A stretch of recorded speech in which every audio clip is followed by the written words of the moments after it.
under the impact of splitting, a single concealed supernal point shown. Beyond that point, nothing is known, so it is called Reshit, beginning, first command of all.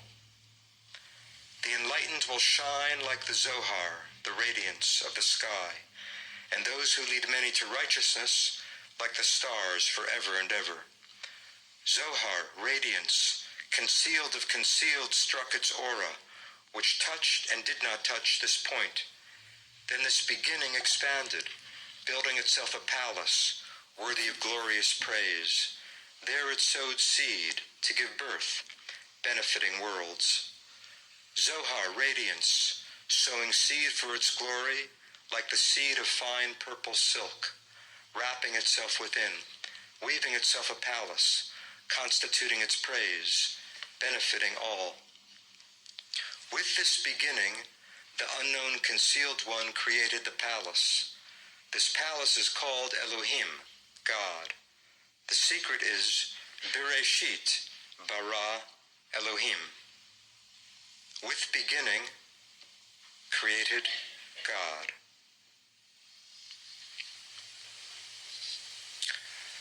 That's crystal clear.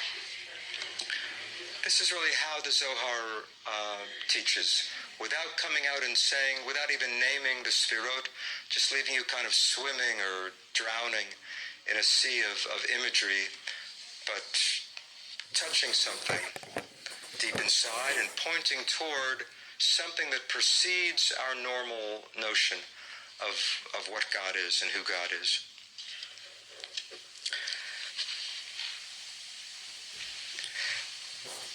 As I said, Ein Sof and Ayin are beyond gender, but I want to focus my remarks now on what I think is maybe the greatest contribution of the Zohar, which is its teaching on Shekhinah, the feminine presence of God, or the feminine half of God. This, in a sense, is revolutionary because so much of Western religion pictures God as male, as masculine. In Judaism, Christianity, Islam, we all know that God is dominantly masculine, patriarchal, father, king, ruler, judge. What's new in the Zohar, the most radically new thing in the Zohar, is that God is equally male and female. And the term for the feminine is Shekhinah. So in that chart of the Sfirot, she's the last of the 10, but we can leave the chart aside for now. I want to study with you a few short passages that culminate in a paragraph from the Zohar. So on the second page of the handout.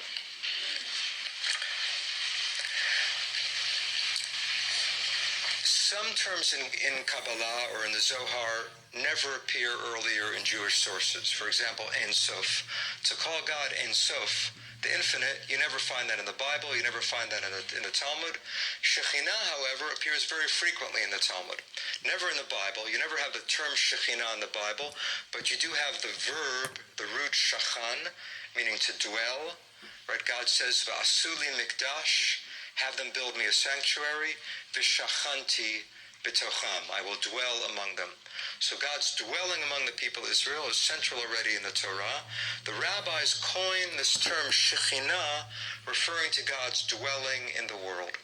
For example, the Midrash of course is rabbinic interpretation of the written Bible, the written Torah. The Midrash asks an interesting question about Moses at the burning bush. God appears to Moses in the burning bush, right? And the bush is burning but not consumed. So the Midrash says, why did God appear to Moses in a bush? Couldn't he have picked something a little more impressive? A sycamore tree, a cypress tree? Why some shrub? The Midrash says, in order to teach you, En makom ba'aretz panui min hashchina. There's no place on earth empty of Shekhinah. God appears in a lowly bush to show you that God is everywhere. That's a typical rabbinic notion of Shekhinah. So Shekhinah is what? You could say omnipresence or immanence, God's immanence in the world. But not only God's immanence in the world, more specifically, look at number 3. I'll read the Hebrew. B'chol makom shegalu, wherever Israel went in exile, Shekhinah imahem. Shekhinah was with them. Okay, if Israel was down in Egypt, enslaved in Egypt, Shekhinah was there. If Israel was in Babylonia, in Babylon, Shekhinah was with them. So Shekhinah is the aspect of God that never abandons the Jewish people. So it's God's presence in the world, but also God's intimacy with Israel. Number 4, Ashrehem HaTzadikim, happy are the righteous, for they cause Shekhinah to dwell on earth. It's very interesting. You could say Shekhinah is on earth, right? Shekhinah fills the earth. That was number 1. Shekhinah is God's immanence throughout the world. But a righteous person, you could say, actualizes the divine potential in the world. By acting in an ethical way, by living a holy life, we can make God real in the world. I think that's the point of this. Happy are the righteous. They cause Shekhinah. They give Shekhinah a place to live on earth because they live a holy life, because they welcome God into their lives. And the final line before we get to the Zohar itself, number 5, this is from the Talmud. Rav Yosef, when Rabbi Yosef heard his mother's footsteps, he would say, I will arise before Shekhinah, who is approaching. So what does that suggest to you? What does it add to Shekhinah? We already know that Shekhinah is God's immanence in the world. Shekhinah is God's intimacy with the Jewish people. But there must be something feminine about Shekhinah.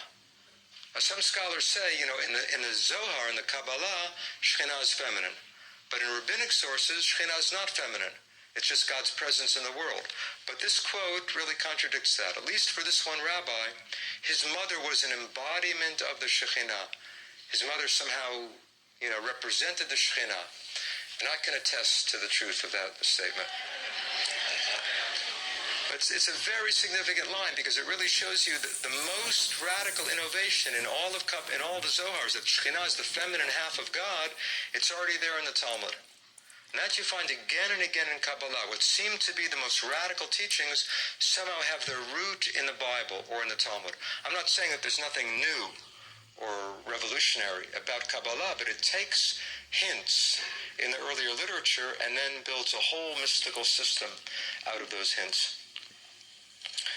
Okay, we're now ready to look at a passage from the Zohar on the Shekhinah. As I said, the Zohar is a commentary on the Torah. The Zohar is not a systematic book of mysticism. It's not chapter 1, Ein Sof, chapter 2, the 10 qualities, the 10 Sefirot. Not at all. It just starts from Genesis and moves through the 5 books of Moses. Near the beginning of the Zohar, it's commenting on Genesis chapter 3, the story we all know by heart, the expulsion from the Garden of Eden.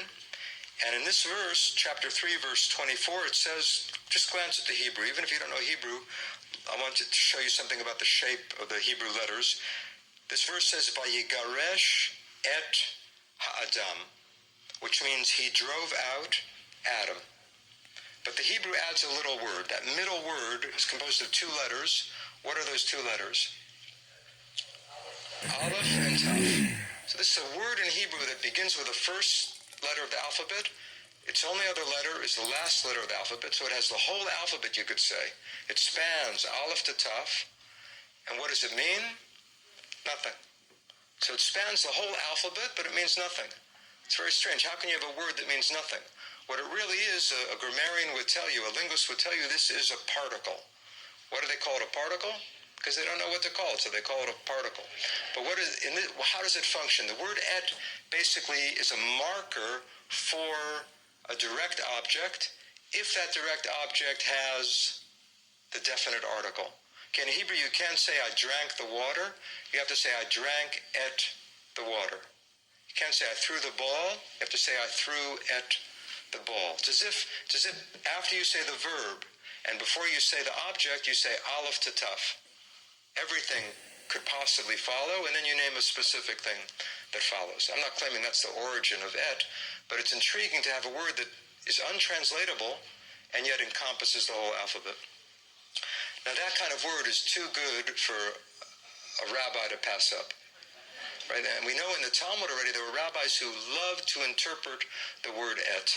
If they saw the word et in the verse, they said, this shows something more than the literal meaning of the verse. For example, it says in Deuteronomy, Et ha'Elohim tiraun, you should be in awe of God. But it doesn't